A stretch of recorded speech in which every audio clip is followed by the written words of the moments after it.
গীতা করবে কাব্যাকে কল। তো বন্ধুরা, গীতা লেলবির আগামী পর্বে আপনারা দেখতে পাবেন অগ্নিজিৎ যখন গীতার বডি দেখতে যায় তখন গণেশ তাকে আটকে দেয়, নিয়ে বলে যে আপনার জন্য আমি আমার মেয়েকে হারিয়েছি, আমি আপনাকে ছাড়বো না, আপনার পুরো পরিবারকে আমি কোর্টে তুলবো বলে ইমোশনাল হয়ে কান্নায় ভেঙে পড়ে।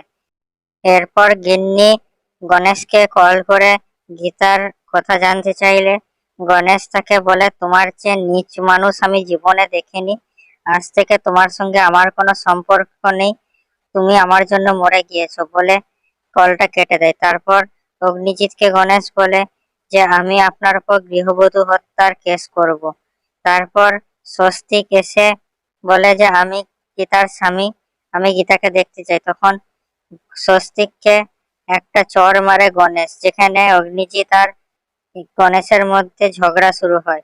তারপর গণেশ অগ্নিজিৎকে বলে, আমি আপনাদের অভিশাপ দিচ্ছি, আপনাদের সর্বনাশ হবে। তখন অগ্নিজিৎ বলে যে কিচ্ছু হবে না, আমি আমার ছেলের আবার বিয়ে দেবো কাব্যার সঙ্গে।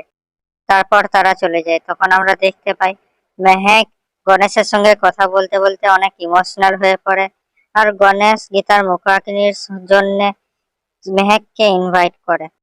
একটু পর কাব্যা অগ্নিজিৎকে ফোন করে বলে যে আমি একটি ব্যাচলার্স পার্টি রেখেছি যাতে স্বস্তিক গীতাকে ভুলে যায়।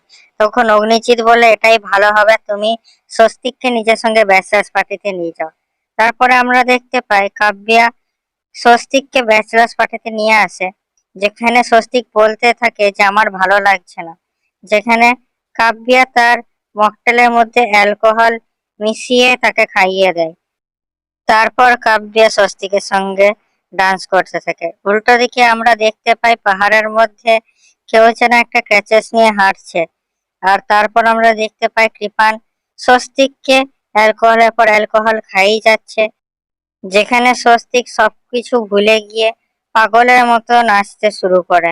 তারপরে আমরা দেখতে পাই ক্যাচেসের সাহায্যে দাঁড়িয়ে মাথায় হাতে পায়ে ব্যান্ডেজ নিয়ে গীতা আওয়াজ বদলে কাব্যাকে ফোন করে এবং বলে যে ব্যাচলার্স পার্টি করছো কিন্তু বেশিক্ষণ চলবে না।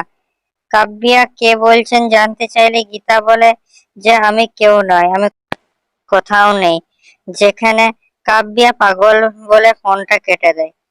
তো কি লাগছে বন্ধুরা, গীতা কি ফিরে এসে কাব্যার সঙ্গে বদলা নিতে পারবে? বলুন আমাদের কমেন্টে। আমাদের ভিডিওটা লাইক করুন আর আমাদের চ্যানেলটা সাবস্ক্রাইব করুন এরকম আরো আপডেটস এর জন্য।